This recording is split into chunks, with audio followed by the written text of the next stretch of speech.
Extremely sorry, current চলে গেছিলো তো এই জন্য একটু ইন্টারাপ্ট হয়েছে, নেটওয়ার্কের সমস্যা হয়েছে। তো যাই হোক, যারা প্রথমে একটু জয়েন করছিল আবার জয়েন করার চেষ্টা করো। সেটা হচ্ছে যে আমরা ওইটুকু অংশ শেষ করে আবার আমরা নতুন করে শুরু করছি। যে আমি বলছিলাম কোয়ান্টাম সংখ্যা নিয়ে, যে কোয়ান্টাম সংখ্যা কয় প্রকার? 4 প্রকার। প্রধান কোয়ান্টাম সংখ্যা, আরেকটা হচ্ছে সহকারী কোয়ান্টাম সংখ্যা, 3 নাম্বারটা হচ্ছে চৌম্বক কোয়ান্টাম সংখ্যা।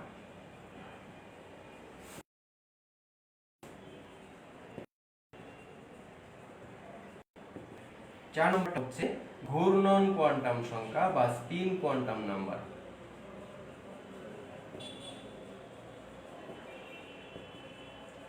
খেয়াল করো, আমি বলছিলাম যে পরমাণুতে কোনো ইলেকট্রনকে বর্ণনা করার জন্য ইলেকট্রন যে কক্ষপথে থাকে সেই কক্ষপথের আকার, সেই কক্ষপথের আকৃতি, সেই কক্ষপথের ত্রিমাত্রিক দিকবিন্যাস এবং ইলেকট্রনের ঘূর্ণন, এই 4টা বিষয় প্রকাশ করার জন্য 4টা সংখ্যা ব্যবহার করা হয়। এই 4টা সংখ্যাকে একত্রে বলা হয় কোয়ান্টাম সংখ্যা।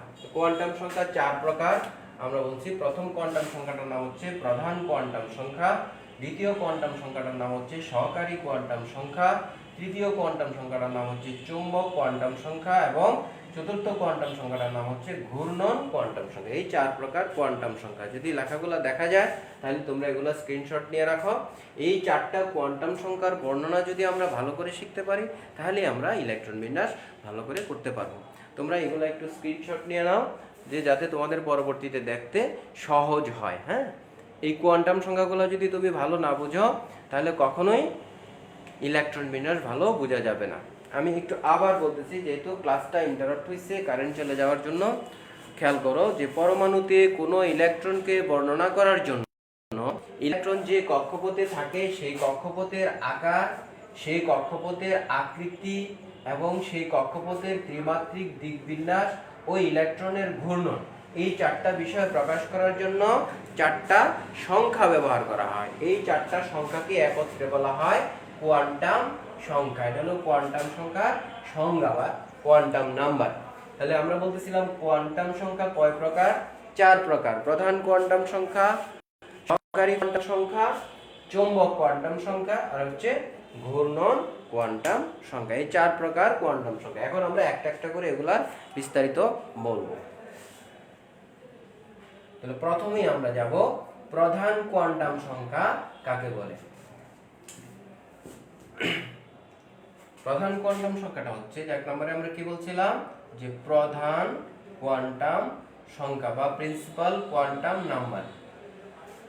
প্রধান কোয়ান্টাম সংখ্যা,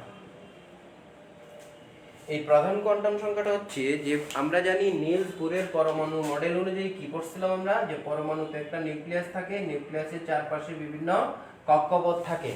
এই কক্ষপথগুলির আকার প্রকাশ করার জন্য যে কোয়ান্টাম সংখ্যাটা ব্যবহার করা হয় তাকেই বলা হয় প্রধান কোয়ান্টাম সংখ্যা। অর্থাৎ পরমাণুতে নিউক্লিয়াসের চারপাশে যে বিভিন্ন অনুমোদিত কক্ষপথগুলি থাকে সেই কক্ষপথগুলির আকার প্রকাশ করার জন্য যে কোয়ান্টাম সংখ্যাটা ব্যবহার করা হয় তাকে বলা হয় প্রধান কোয়ান্টাম সংখ্যা বা প্রিন্সিপাল কোয়ান্টাম নাম্বার। এই প্রধান কোয়ান্টাম সংখ্যা বা প্রিন্সিপাল কোয়ান্টাম নাম্বারকে n দ্বারা প্রকাশ করা হয়, স্মল n দ্বারা প্রকাশ করা হয়। তাহলে n এর মান যদি 1 হয় তখন আমরা এটাকে বলি প্রথম কক্ষপথ। অর্থাৎ n এর মান যদি 1 হয় তাহলে আমরা এটা বুঝবো প্রথম কক্ষপথ। n এর মান যদি 2 হয় তাহলে আমরা বুঝবো এটা দ্বিতীয় কক্ষপথ।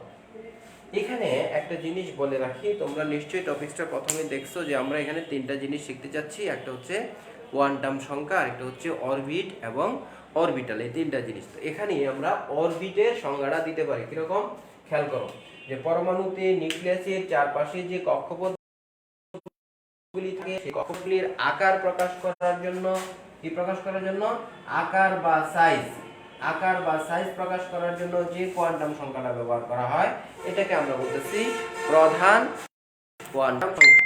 নিউক্লিয়াসের চারপাশে যে কক্ষপথগুলি থাকে সেই কক্ষপথগুলিকে আকার প্রকাশ করার জন্য যে কোয়ান্টাম সংখ্যাটা আমরা ব্যবহার করি এটা হলো প্রধান কোয়ান্টাম সংখ্যা। প্রধান কোয়ান্টাম সংখ্যাকে n দ্বারা প্রকাশ করা হয়। n এর মান যদি 1 হয় তাহলে আমরা বুঝবো এটা প্রথম কক্ষপথ, n এর মান যদি 2 হয় তাহলে আমরা বুঝবো নিউক্লিয়াসের চারপাশে এটা দ্বিতীয় কক্ষপথ।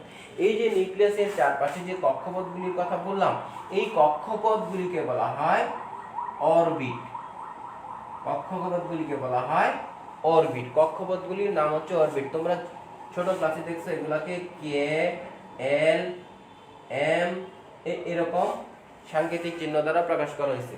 এই কে এন এর মান যদি 1 হয় তাহলে এটা কে শেল। এগুলার কক্ষপথগুলির আরেক নাম হচ্ছে কক্ষপথ বা শক্তিস্তর বা অরবিট। এই বিভিন্ন নামে এগুলাকে বলা হয় কক্ষপথ বা শেল বা শক্তিস্তর বা অরবিট।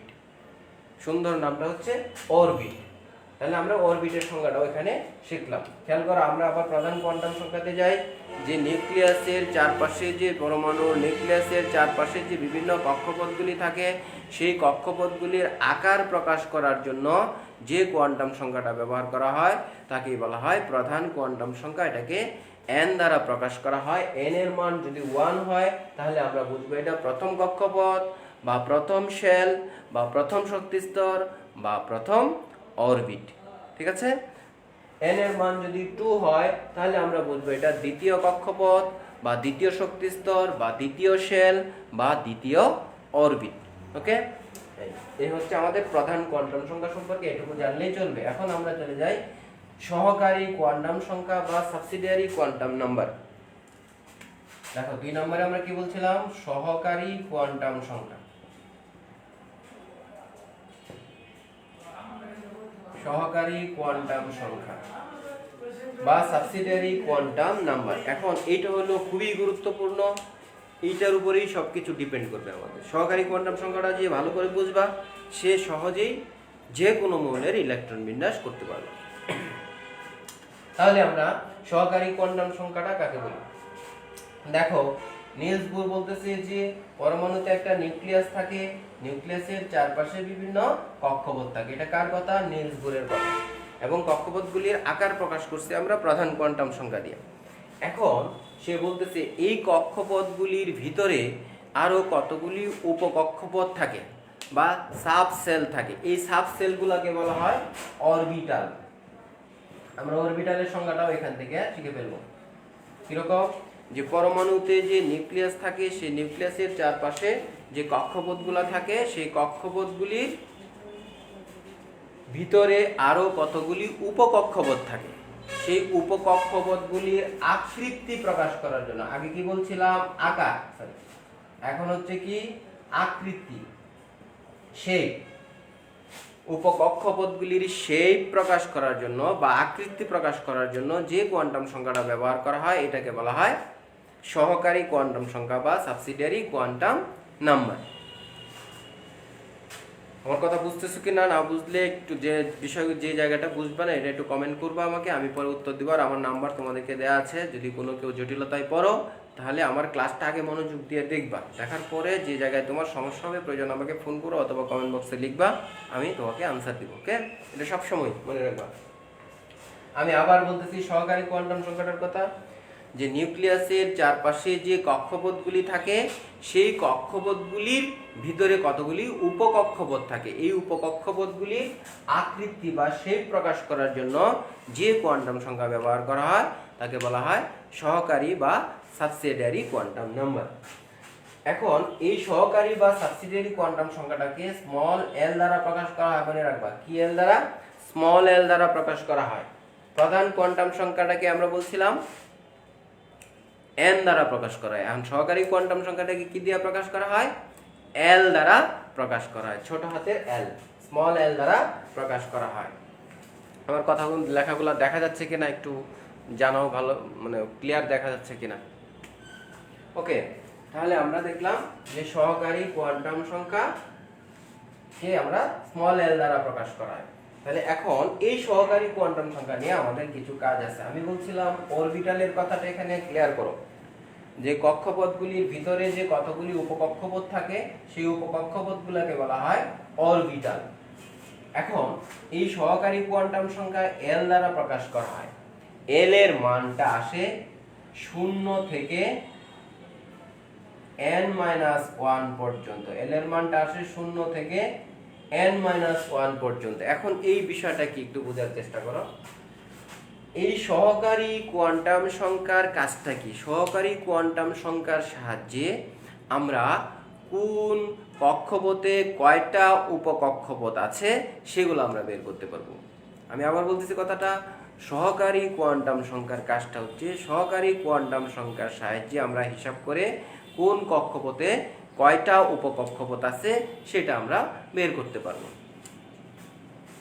এখন যদি কেউ বলে যে স্যার প্রথম কক্ষপথের জন্য n এর মান অর্থাৎ প্রধান কোয়ান্টাম সংখ্যা n এর মান কত 1, তো প্রধান কোয়ান্টাম সংখ্যা n এর মান হলে এই সূত্র অনুযায়ী সহকারী কোয়ান্টাম সংখ্যা l এর মান কত? খেয়াল করো, এখানে যদি আমরা 1 বসাই 1 - 1 কত 0, তাহলে 0 থেকে 0 পর্যন্ত কয়টা সংখ্যা? একটাই সংখ্যা, দ্যাট ইজ 0। আমি আবার বলতেছি কথাটা, সহকারী কোয়ান্টাম সংখ্যা l এর মানটা হয় 0 থেকে n-1 পর্যন্ত। এখানে n টা হচ্ছে প্রধান কোয়ান্টাম সংখ্যা। প্রধান কোয়ান্টাম সংখ্যা একটু আগে বললাম প্রধান কোয়ান্টাম সংখ্যার সাহায্যে কক্ষপথগুলির আকার বোঝায়। তাহলে n এর মান যদি 1 হয় তাহলে এটা প্রথম কক্ষপথ, অর্থাৎ এই প্রথম কক্ষপথটার মধ্যে কয়টা উপকক্ষপথ আছে সেটা আমরা সহকারী কোয়ান্টাম সংখ্যা l এর সাহায্যে বের করতে পারি। তাহলে দেখো, এই সূত্র থেকে প্রধান কোয়ান্টাম সংখ্যা n এর মান 1, মানে এটা কি প্রথম কক্ষপথ অর্থাৎ প্রথম অরবিট। এই প্রথম কক্ষপথের ভিতরে l এর মান পাইছি কত? s, সরি 0, তাহলে l এর মান 0 দ্বারা s উপকক্ষপথ বোঝায়। উপকক্ষপথগুলির নাম আছে s, p, d, f, এই যে উপকক্ষপথের নাম, এটা আমরা আস্তে আস্তে আসতেছি। তাহলে খেয়াল করে দেখো, n এর মান যখন 1 হয় তখন এটা প্রথম কক্ষপথ। প্রথম কক্ষপথের জন্য সহকারী কোয়ান্টাম সংখ্যা l এর মান হয় 0, এই সূত্র থেকে খেয়াল করো। তাহলে l এর মান 0 দ্বারা এটা s অরবিটাল বোঝায়। এইগুলো হচ্ছে অরবিটাল, s অরবিটাল বোঝায়। আবার আমরা যদি বলি n এর মান 2, তাহলে আমরা বুঝি এটা কোন কক্ষপথ? দ্বিতীয় কক্ষপথ। প্রধান কোয়ান্টাম সংখ্যা n এর মান 2, তাহলে এটা কোন কক্ষপথ? দ্বিতীয় কক্ষপথ। দ্বিতীয় কক্ষপথের জন্য এই সূত্র অনুযায়ী l এর কয়টা মান পাবো খেয়াল করো। তাহলে n এর মান কত বসাবো? এখানে 2, n এর মান 2 বসাইলে 2 - 1 মানে 1, তাহলে 0 থেকে n পর্যন্ত কয়টা সংখ্যা? 0 থেকে n পর্যন্ত দুইটা সংখ্যা, অর্থাৎ 0 এবং 1। তাহলে l এর মান পাচ্ছি আমরা দুইটা, 0 এবং 1। তাহলে l এর মান 0 দ্বারা আমরা বুঝতেছি s, আর l এর মান 1 দ্বারা বোঝায় p। তাহলে দ্বিতীয় কক্ষপথটার মধ্যে দুইটা অরবিটাল আছে, দ্যাট ইজ s এবং p। বুঝতে পারছো কিনা? আমি আবার বলতেছি, দ্বিতীয় কক্ষপথের জন্য n এর মান 2, অর্থাৎ প্রধান কোয়ান্টাম সংখ্যা n এর মান 2। n এর মান 2 হইলে এই সূত্রতে যদি আমরা বসাই তাহলে 2 - 1 মানে 1, তাহলে 0 থেকে 1 পর্যন্ত কয়টা সংখ্যা? দুইটা সংখ্যা, দ্যাট ইজ 0, 1। এইজন্য l এর মান পাইছি আমরা দুইটা, দ্যাট ইজ 0 এবং 1। l এর মান 0 দ্বারা s অরবিটাল বোঝায়, আর l এর মান p দ্বারা l এর মান 1 দ্বারা p অরবিটাল বোঝায়। আমরা জানি যে কক্ষপথগুলির ভিতরে কতগুলি উপকক্ষপথ থাকে, এই উপকক্ষপথগুলিকে আমরা নাম দিছি অরবিটাল, এবং অরবিটালগুলোর বিভিন্ন সাংকেতিক চিহ্ন আছে s, p, d, f, এগুলোর আবার মিনিং আছে, পরে আমরা বলবো। এখন আমরা চলে যাই, n এর মান যদি 3 হয় তাহলে আমাদের এটা তৃতীয় কক্ষপথ। তৃতীয় কক্ষপথের জন্য l এর কয়টা মান হবে কেউ বলতে পারবা? দেখি কে বলতে পারে। এই সূত্র থেকে n এর মান এখানে 3 বসাবো, n এর মান 3 বসাইলে l এর কয়টা মান পাওয়া যায় একটু লিখো তো দেখি, কে কে পারো?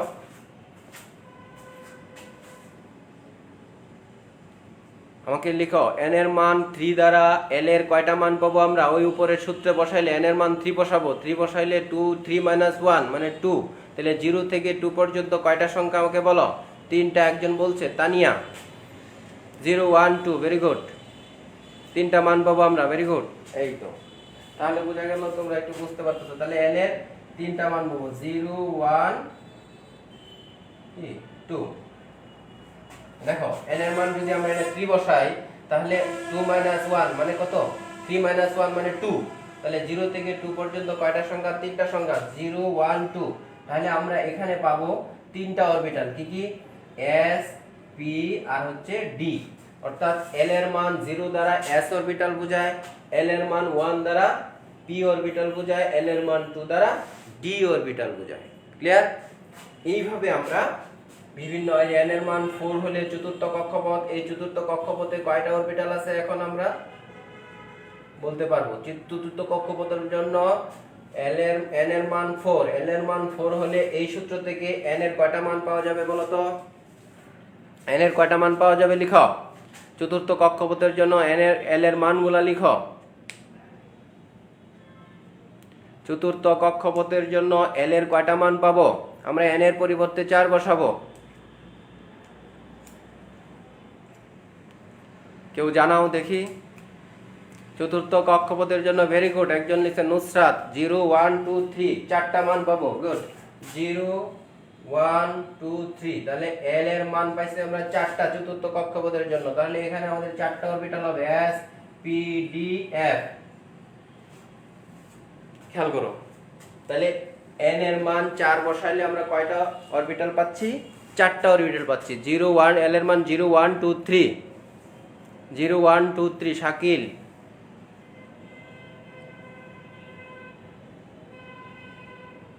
গুড।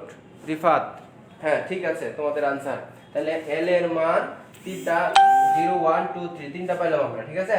তাহলে দেখা গেল এল এর মানের চারটা মানের জন্য আমরা এস পি ডি এফ চারটা অরবিটাল পেলাম। এই পর্যন্ত ক্লিয়ার হচ্ছে নিশ্চয়ই? এখন আমরা একটা কাজ করব, খেয়াল করো। এই যে আমরা বিভিন্ন কক্ষপথের ভিতরে বিভিন্ন উপকক্ষপথগুলি পেলাম, আমরা আগেই বলছি যে সহকারী কোয়ান্টাম সংখ্যা দ্বারা কি বের করব? আমরা কক্ষপথগুলির ভিতরে উপকক্ষপথগুলির সংখ্যা বের করব। আবার যদি আরো সুন্দর করে বলতে চাও, কোন অরবিটের ভিতরে কয়টা অরবিটাল আছে সেটা আমরা বের করব। তাহলে দেখো, এল এর আমরা কি প্রথম কক্ষপথের জন্য আমরা কয়টা অরবিটাল পাইছি? প্রথম কক্ষপথের জন্য আমরা একটা অরবিটাল পাইছি, দ্যাট ইজ এস। যেহেতু এটা প্রথম কক্ষপথের অরবিটাল, এই জন্য এর সামনে 1s। আমরা অনেক সময় বাড়ির হোল্ডিং নাম্বারে গিয়ে কি দেখি? Road number A, road number 3, বাড়ি নাম্বার এ, এরকম দেখি না? ঠিক এটাও এরকম, যে কক্ষপথ নাম্বার 1, অরবিটাল নাম্বার s। ওকে, আমরা দ্বিতীয় কক্ষপথের জন্য যদি আমরা বলি, দ্বিতীয় কক্ষপথে আমরা কয়টা অরবিটাল পাইছি? দুইটা, দ্যাট ইজ এস পি। খেয়াল করো, তাহলে যেহেতু এটি দ্বিতীয় কক্ষপথের অরবিটাল, এর জন্য হবে 2s 2p। বুঝতেছো কিনা? তেমনি ভাবে তৃতীয় কক্ষপথে আমরা তিনটা অরবিটাল পাইছি, কি এস পি ডি। যেহেতু এটা তৃতীয় কক্ষপথের উপকক্ষপথ, অর্থাৎ 3 নাম্বার বাড়ির রুম, সেজন্য আমরা বলবো 3s 3p 3d। চতুর্থ কক্ষপথে আমরা চারটা অরবিটাল পাইছি, কি এস পি ডি এফ। যেহেতু এগুলা চতুর্থ কক্ষপথের অরবিটাল, যেহেতু এটা চতুর্থ অরবিটাল, সেজন্য আমরা ওগুলোর আগে কি দিব? 4s 4p 4d 4f। এখন এই বিষয়টা একটু খেয়াল করো, আমরা একটু উপরে লিখি।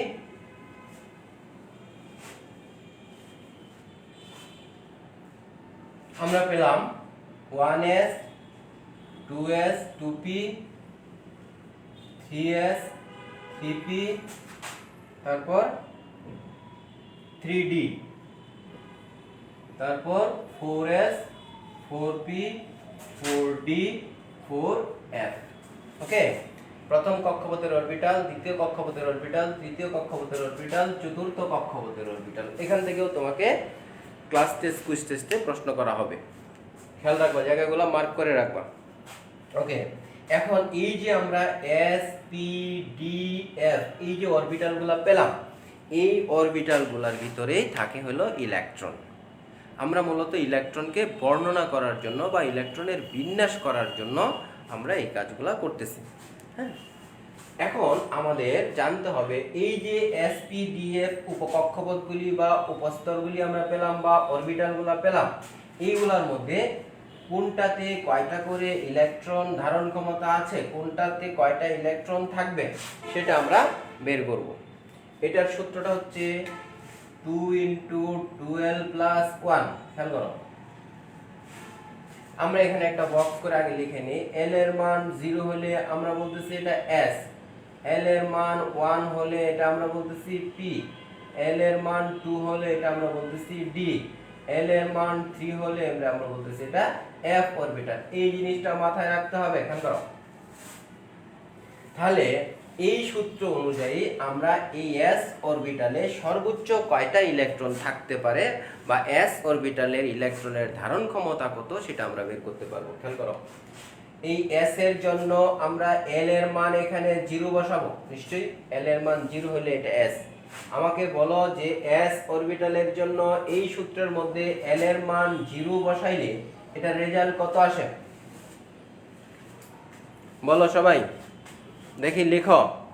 এস অরবিটালের জন্য ওই সূত্র অনুযায়ী 2 × 12 + 1 সূত্র অনুযায়ী, ভেরি গুড, রিফাত 2টা, মেহেদি হাসান 2টা, সুরাইয়া 2টা, ইমন 2টা, 1s2 তুর্য,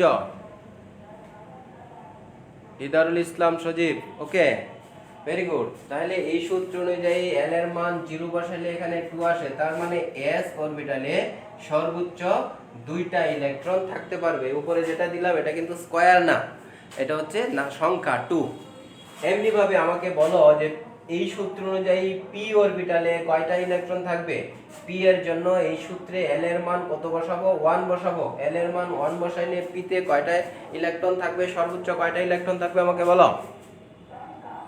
2 × 12 + 1, মেহেদি হাসান 6,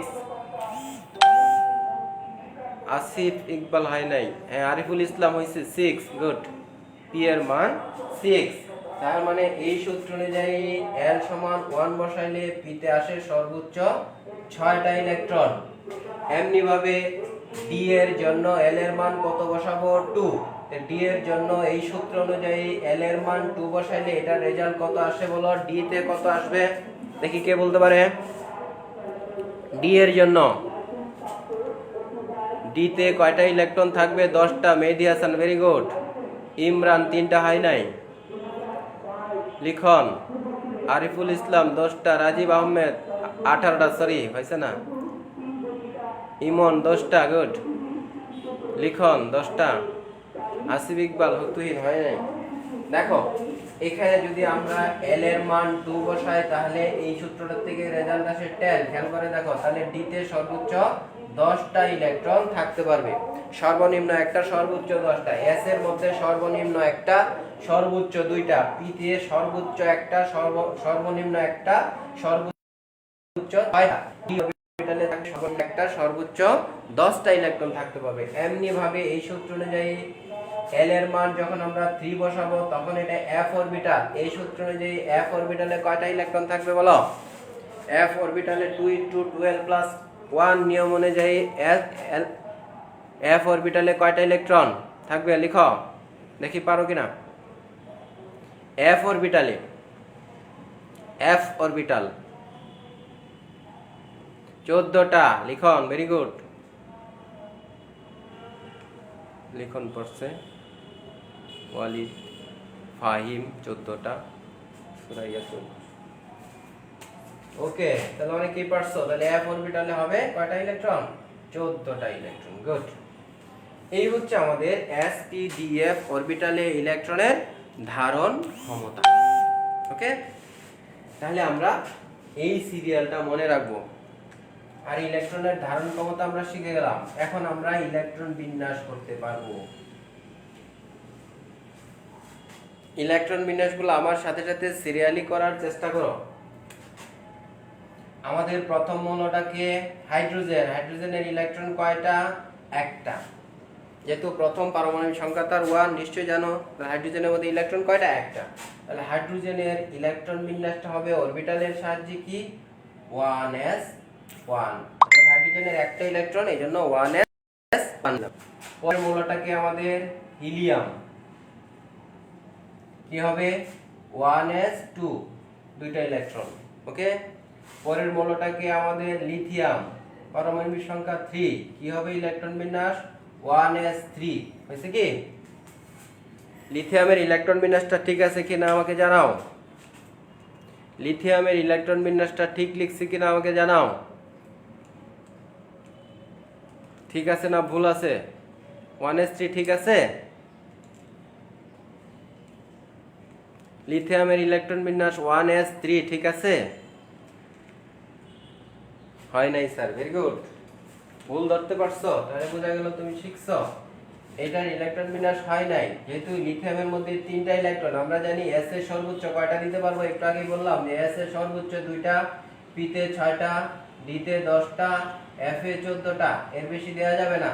যেহেতু লিথিয়ামের 3টা ইলেকট্রন, ওকে, লিথিয়ামের 3টা ইলেকট্রন, এই জন্য লিথিয়ামের প্রথম অরবিটালে 2টা, আরেকটা ইলেকট্রন তার থাকে, কারণ s এ তো 2টার বেশি দেওয়া যাবে না। s এ সর্বোচ্চ 2টা দেওয়া যাবে। ওই যে আমরা 2 × 12 + 1 নিয়ম অনুযায়ী আমরা বের করলাম যে s আমাদের 2টা দেওয়া যাবে না, যেহেতু লিথিয়ামের ইলেকট্রন 3টা, সুতরাং পরে 3 নাম্বার ইলেকট্রনটা কোথায় চলে যাবে? পরে কক্ষপথে চলে যাবে। এজন্য পরে হবে 2s1। এটা হলো লিথিয়ামের ইলেকট্রন বিন্যাস, ওকে। তারপরে দেখো বেরিলিয়াম। বেরিলিয়াম আমাদের কত? 4, 4টা ইলেকট্রন। কি হবে? 1s2 2s2। এই দেখো 2টা 2টা 4টা ইলেকট্রন, ওকে। তারপরে দেখো আমাদের আছে কি 5 নম্বরে বোরন। বোরনের কি হবে? 1s2 2s2। এই 4টা হয়ে গেল। এরপরে পরের অরবিটালে চলে যাবে, তাহলে কি হবে? 2p1। এরপর আছে আমাদের কে? কার্বন 6। কয়টা হবে? 6টা ইলেকট্রন, 1s2 2s2 2p2। এইভাবে আমরা ফিল আপ করে যেতে থাকবো। এখন তোমাদের এখানে একটা বাড়ির কাজ আছে, সেই বাড়ির কাজটা একটু দিয়ে দিচ্ছি। নেক্সট ক্লাসে সবাই করবা, আমাকে জানাবা কারো কোনো সমস্যা হলে। আমি একটা বাড়ির কাজ দিয়ে দিচ্ছি, সেটা হচ্ছে যে 1 থেকে 20 পর্যন্ত, এর বেশি করবে না। যারা পারো তো করলা, যারা পারো না তারা 1 থেকে 20 পর্যন্ত, অর্থাৎ হাইড্রোজেন থেকে ক্যালসিয়াম। হাইড্রোজেনের পারমাণবিক সংখ্যা 1, ক্যালসিয়ামের হচ্ছে 20, অর্থাৎ 1 থেকে 20 পর্যন্ত পারমাণবিক সংখ্যা বিশিষ্ট মৌলগুলোর ইলেকট্রন বিন্যাস সবাই বাসায় করবা। আমি আগামী দিন 21 থেকে আলোচনা করব। 1 থেকে 20 পর্যন্ত মৌলগুলোর ইলেকট্রন বিন্যাস যদি করতে পারো, আমি যে নিয়ম দেখাই দিলাম ওই নিয়ম অনুযায়ী, তাহলে আমরা নেক্সট ক্লাসে তোমাদের যে 1.3 আছে, কি আছে? 1.3 যে টপিকসটা আছে, সেই টপিকসটা আমরা তোমাদেরকে সহজেই বুঝাইতে পারবো। সবাই 1 থেকে 20 পর্যন্ত, অর্থাৎ হাইড্রোজেন থেকে ক্যালসিয়াম পর্যন্ত আমি যেভাবে দেখাই দিলাম, এইভাবে ইলেকট্রনের ডিস্ট্রিবিউশন বা বন্টনটা করবা। তারপরে আমরা নেক্সট ক্লাসে বাকি মৌলগুলার ইলেকট্রন বিন্যাস করব। আমাদের গন্ডি বলে দিয়েছিলাম 1 থেকে কত পর্যন্ত? 30 পর্যন্ত, অর্থাৎ হাইড্রোজেন থেকে জিঙ্ক পর্যন্ত আমরা বিভিন্ন মৌলের ইলেকট্রন বিন্যাস করব। ওকে, আজকে এ পর্যন্তই। থ্যাংক ইউ, সবাই ভালো থাকো। আসসালামু আলাইকুম।